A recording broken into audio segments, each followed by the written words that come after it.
কাল ছিল শ্রাবণ মাসের প্রথম সোমবার, তাই ভাবলাম বাবার মাথায় জল ঢালবো। তাই সকাল থেকে খুব আনন্দ হচ্ছিল মহাদেবের মাথায় জল ঢালবো এই ভেবে। তাই আমি আর আমার পাশের বাড়ির বোন চলে গেলাম পুজো দিতে। সবাই বলে নাকি শ্রাবণ মাসে সোমবার করা নাকি খুব ভালো, আর শ্রাবণ মাসে নাকি সবুজ চুড়িও পরতে হয়। আমি তো পরিনি, তোমরা কে কে পরেছো কমেন্টে জানাবে।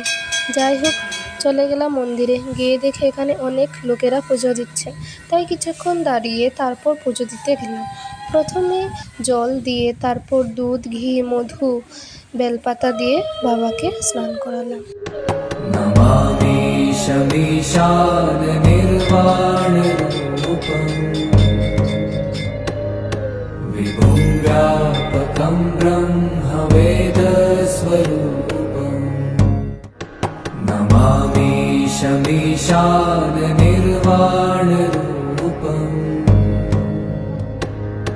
विभुं व्यापकं ब्रह्म। ফুল বেলপাতা দিয়ে দেখো তিনি কি সুন্দর সেজে আছেন, দেখতে খুব ভালো লাগছে। পুজো দিয়ে তারপর ঘরে চলে এলাম।